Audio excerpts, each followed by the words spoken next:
Merhaba, Papatya Örgü Dünyası YouTube kanalıma hoş geldiniz.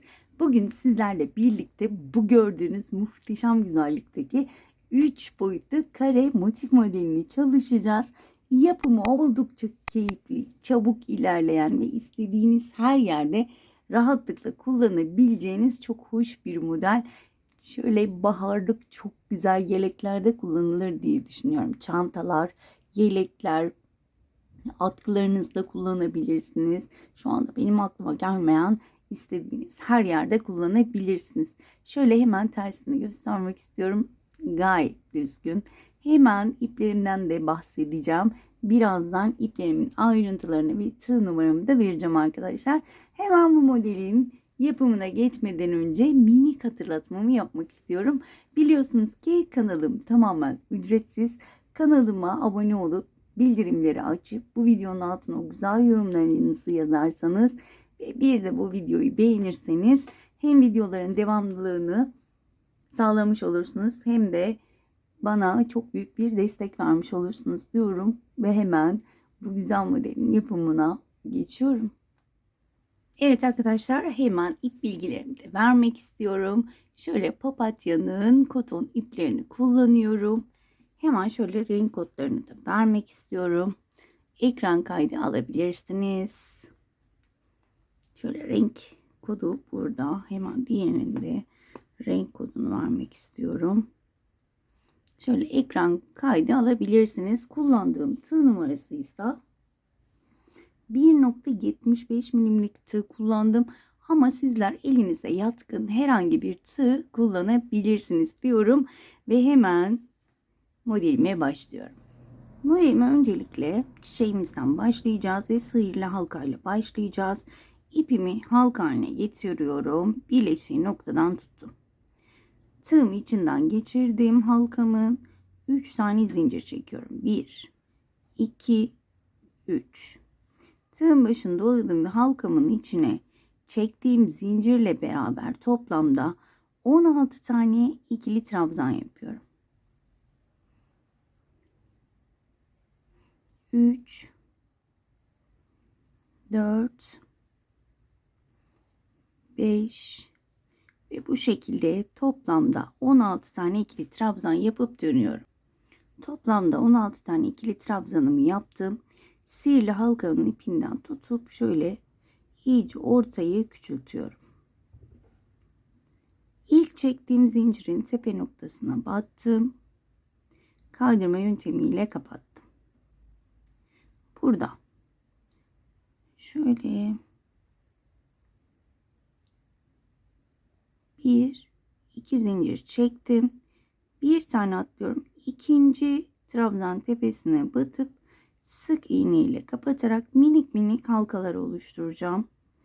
1, 2 zincir, bir tane trabzan atlıyorum. İkinci trabzana batıyorum ve sık iğne ile kapattım. 1, 2. Bir tane atladım. İkinciye battım. Sık iğne ile kapattım. Bu şekilde sıra sonuna kadar devam edelim. Sıranın sonuna geldim. 2 zincir çektim ve ilk yaptığım şöyle zincirin dibine batıyorum. Kaydırmayla kapattım. Toplamda halkalarımızı sayacak olursak toplamda 8 tane halkamız var. Hemen önümdeki şöyle minik halkaya batıyorum. Bakın bu hemen 2 zincirlik halkam. Kaydırmayla hemen o halkanın içine geçiyorum. Burada hemen önümdeki zincire batıp yine bir kaydırma yapıyorum. Şöyle tam 2 zincirin ortasına geçmiş oldum. Tığın başını doladım ve önümdeki halkanın içine toplamda 6 tane ikili trabzan yapıyorum. 1, 2, 3, 4, 5 ve 6. Bir halkanın içine 6 tane ikili trabzan yaptım. Önümdeki halkanın içine batıp sık iğne ile kapatıyorum. Tığın başını doladım. Önümdeki halkanın içine battım. 1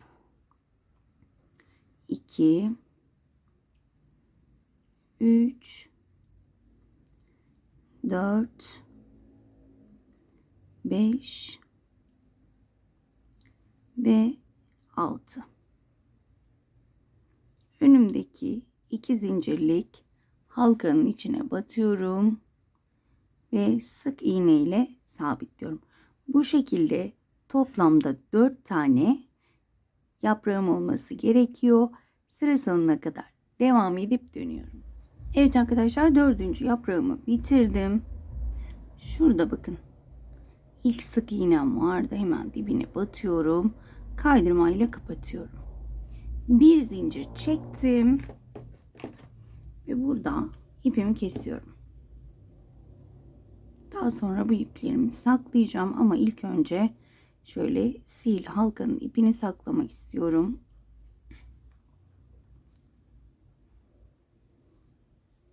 Şöyle bir düğüm attım ipime, daha sonra iplerimin arasından geçirerek saklıyorum.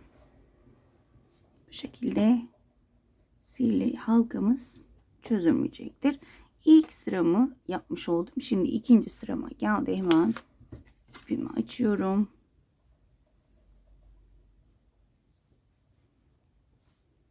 İpime bir düğüm attım. Bakın. Şöyle ters çeviriyorum.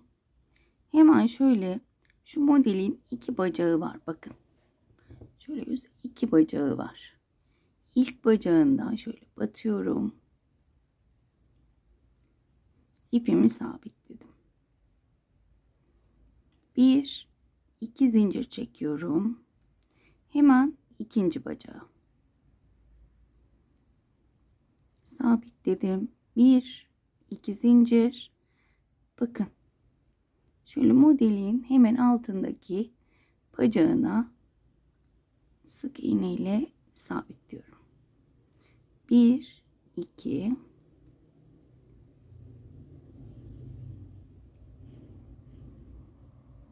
1 2. Şu çektiğinizde zaten nereye batıracağınız görünüyor. 1 2 zincir. Bizim teyze yine bağırmaya başladı. 1 2. Ne gecesi belli ne gündüzü. 2 zincir. Bu şekilde devam ediyorum. Yine arkadaşlar 8 tane halkam oluşacak şekilde tamamlıyorum. Bakın en son şöyle bağladığım noktaya geldim. Hemen dibine batırıyorum.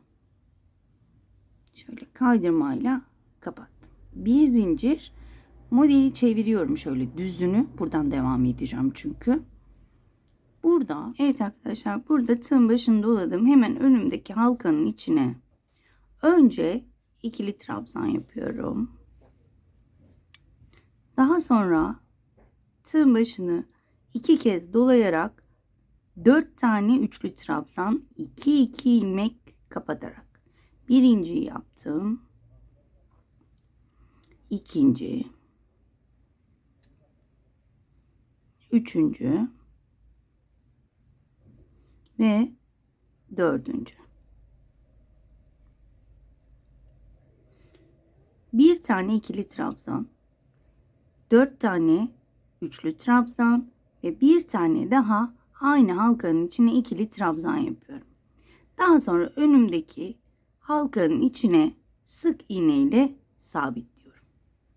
Tekrar önümdeki halkanın içine bir tane ikili trabzan, tığın başını 2 kez dolayarak 4 tane üçlü trabzan, 1 2 3 ve 4 ve bir tane yine ikili trabzan. Toplamda 7 tane trabzan yapmış oluyoruz. Önümdeki boşluğa sık iğne ile sabitliyorum. Tığın başında oluyorum ve bu şekilde yine devam ediyorum. Yine 4 tane yaprağım olacak arkadaşlar. Evet arkadaşlar, sıramın sonuna geldim. 4. yaprağımı da bitirdim. Ve yine ilk başladığım noktaya batırıyorum. Kaydırma yöntemiyle kapattım. Şöyle hemen göstermek istiyorum. Bakın. Şöyle ikinci yaprak sıramızı da bitirmiş olduk. Şimdi 3. sıraya bir zincir çekiyorum. Şöyle çeviriyorum. Yine aynı yöntemle kutucuklar yapacağız. Şöyle ilk bacağına bağlıyorum. Ve 1, 2, 3 zincir çekiyorum bu sefer. Ve yine az önce gösterdiğim gibi bakın, açınca görünüyor zaten şöyle. Net miyiz? Evet. Şöyle sık iğne ile sabitliyorum. 1, 2 zincir ve şu şekilde devam ediyorum. 1, 2 zincir devam ediyorum. Ve yine toplamda 8 tane şöyle minik halkam olacak. Evet, yine 1, 2, 3 zincir çektim ve bakın ilk sık iğne tepesine battım, kaydırma yöntemiyle kapattım. Bir zincir çektim, modelimi çevirdim. Şimdi hemen burada kaydırma yapmıyorum. Hemen tığın başını doladım, önümdeki yuvaya batıyorum ve ikili trabzan yapıyorum. 2 kez doladım. Bu sefer üçlü trabzan yapıyorum. 4 tane üçlü trabzan yapacağım. 2, 3, pardon,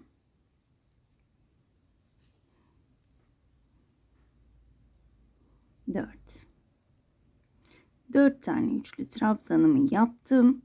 5.'yi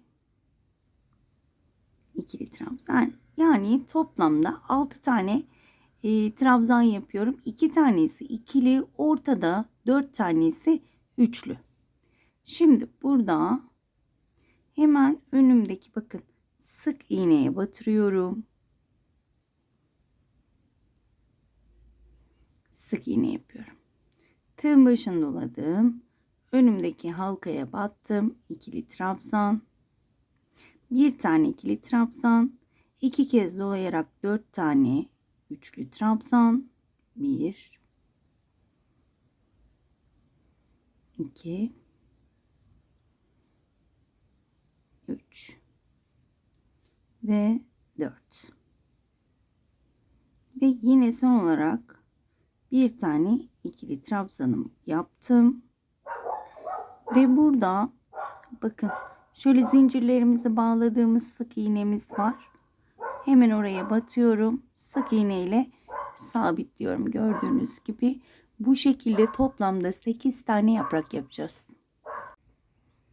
Evet arkadaşlar, sıramın sonuna geldim. Yine bakın başlangıç noktama batıyorum. Kaydırma yöntemiyle kapattım. Bir zincir çektim ve ipimi kesiyorum. Şöyle lacivert ipimle işim bitti. Hemen şöyle çiçeğimi göstermek istiyorum. Çok güzel bir tomurcuk çiçeğimiz oldu. Bunu normal süslemelerinizde de rahatlıkla kullanabilirsiniz. Şöyle göstermek istiyorum. Evet. Şimdi şöyle yeşil bir rengim var. Etiketi elimde olmadığı için renk numarasını veremiyorum ama çok güzel bir çimen yeşili. Hemen şöyle ipime yine bir düğüm atacağım.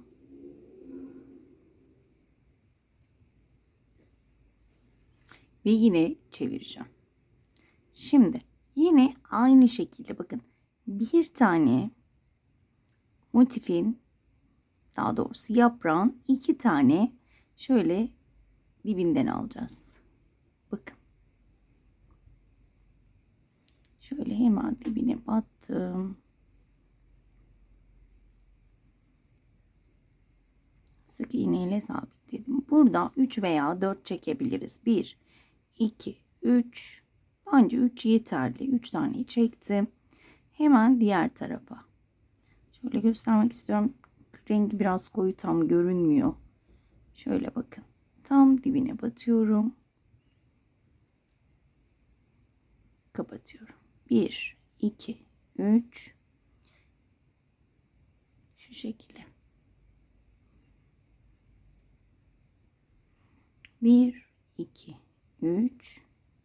Hemen diplerine, zaten batacağımız yer bakın belli. Kapattım. Bu şekilde sıra sonuna kadar devam edelim. Sıranın tekrar sonuna geldim. 1, 2, 3 zincir. Ve şöyle hemen önümdeki sık iğne tepesine, yani tutturduğum yere batıyorum. Ve bir türlü olmadı. Evet. Geçirdim. Bir zincir çektim. Şöyle modelimi çevirdim. Şimdi burada şöyle hemen bakalım, burada ne yapmışız? Şöyle 2, 4, 5. Her bir boşluğa, yani her bir boşluğa 3 zincir çektim. Çektiğim zincirle beraber 5 tane ikili trabzan. 3, 4 ve 5. Arada 2 zincirim var.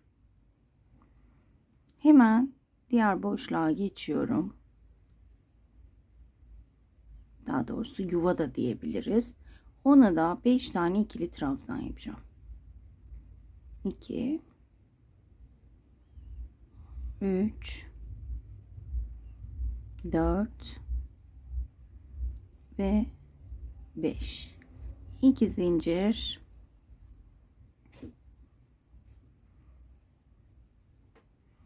Ve yine gördüğünüz gibi şu yuvanın içine 5 tane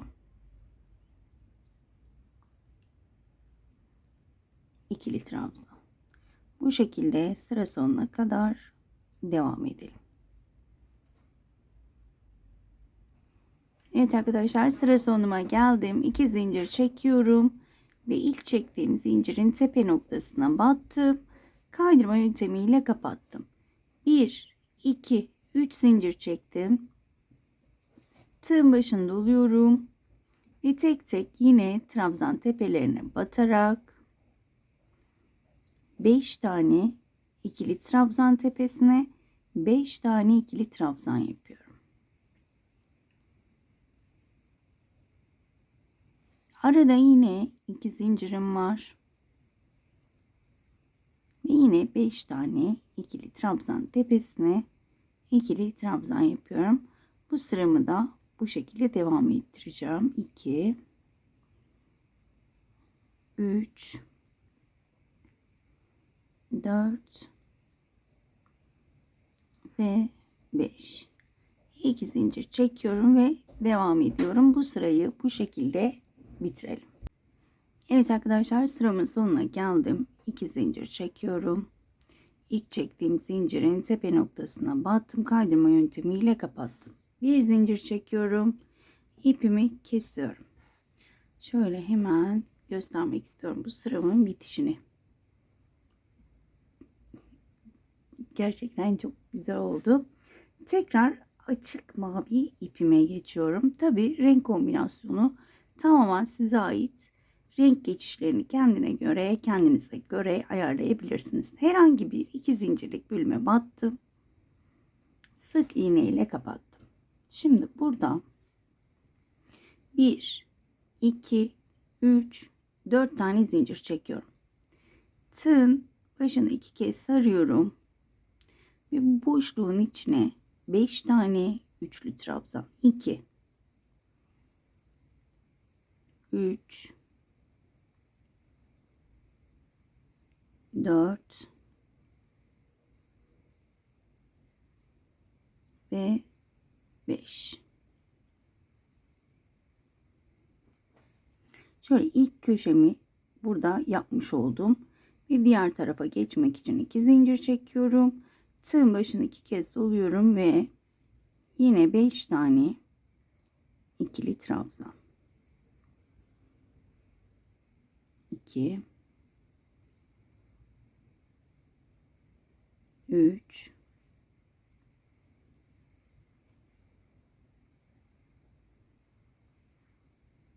pardon 4 5 2 zincir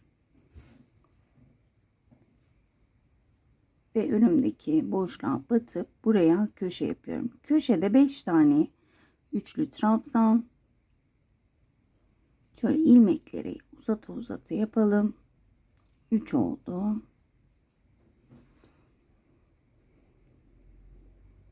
4 5 2 zincirim var. Daha sonra yine 2 kez dolayıp aynı yere 5 tane üçlü trabzan. 1 2 3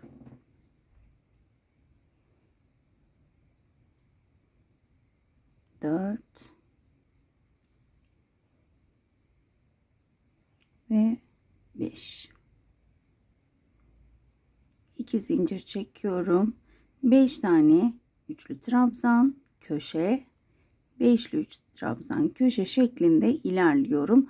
Dönüşte de şu köşemi tamamlayacağım. Şöyle göstermek istiyorum. Bakın köşe sadece hemen tek boşluğu 5 tane üçlü trabzan yaparak devam edeceğim. Sıra sonuna kadar bu şekilde devam edelim. Evet arkadaşlar, sıramın sonuna geldim. 2 zincir çekiyorum ve burada yarım bıraktığım köşemi tamamlıyorum. Yine 5 tane üçlü trabzan yaparak 1 2 3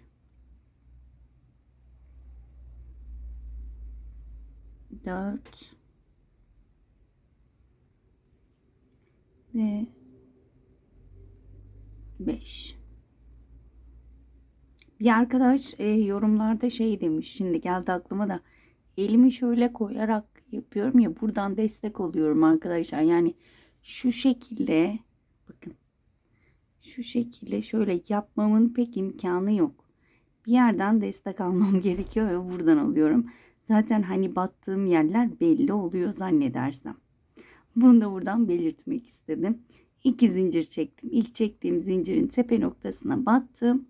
Kaydırma yöntemiyle kapattım. Bir zincir çekiyorum. Şöyle bir göstermek istiyorum bu sırayı. Şöyle bakın, direkt birleştirmek isterseniz hiç sık iğne sırasına gerek yok. Böyle hemen yan yana getirip birleştirebilirsiniz. Ben daha düzgün görünsün diye kenarlarına şöyle sık iğne ile bir sıra gittim. Ama dediğim gibi hiç sık iğne ile uğraşmanıza da gerek yok. Direkt birleştirebilirsiniz. Kaydırma yöntemiyle birleştirdiğinizde zaten hemen ortada şöyle bir saç örgüsü çıkacaktır. Evet, ama yine de böyle beraber bir sıra sık iğne örelim. Bakın hemen şöyle tüm trabzan tepelerine birer kez batarak sık iğnemi yapıyorum.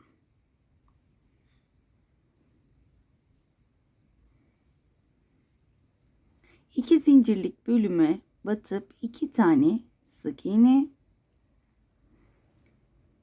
trabzan tepelerine birer tane. Diyeceksiniz ki ip neden böyle hep ikiye ayrılıyor? Arkadaşlar benim elim biraz sıkı ve biraz da küçük tığ kullandığım için ipe göre bu tığ biraz küçük.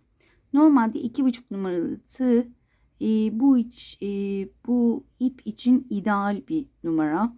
Ama ben 1,75 kullandığım için bu ipe bu tığ küçük geldiği için sürekli ipin ortalarına falan giriyor. O yüzden ip ikiye ayrılıyor. Bunu da buradan belirtmek istedim. Eminim ki dikkatinizi çekti. Köşeye geldim. 1, 2 sık iğne, 2 zincir, 2 tane sık iğne yapıyorum. Ve sıra sonuna kadar bu şekilde devam ediyorum. Evet arkadaşlar, sıramın sonuna geldim. Köşedeyim. Yine köşenin içine geldim. 2 tane sık iğne, 2 zincir, 2 tane sık iğne yapıyorum. Ve ilk yaptığım sık iğneyi attım. Kaydırma yöntemiyle kapattım. Bir zincir, ipimi kesiyorum. Ve motifimizi bitirdik. Az önce dediğim gibi birleştirmeyi kaydırma yöntemiyle yapabilirsiniz. Dikerek yapabilirsiniz. Tamamen size kalmış. Sık iğne ve trabzanla biten modeller hep aynı şekilde birleştiriliyor arkadaşlar. Ayrıyeten bir birleştirme videomda var kaydırma yöntemiyle ilgili. Hemen bu videonun altına onun linkini de atarım. Oradan bir göz atarsınız. Şu anda tekrardan bir birleştirme yapmayacağım. Şöyle göstermek istiyorum. Bakar mısınız şunun güzelliğine? Hiç buhara veya ütüye gerek duymadan bu şekilde örüp birleştirip kullanabilirsiniz arkadaşlar. Şöyle diğerlerini de getirmek istiyorum. Gerçekten çok güzel oldu. Umarım ayrıntılı bir şekilde anlatabilmişimdir. Umarım anlatımımdan memnun kalmışsınızdır. Bir dahaki modellerde görüşmek dileğiyle. Kendinize çok iyi bakın. Hoşça kalın.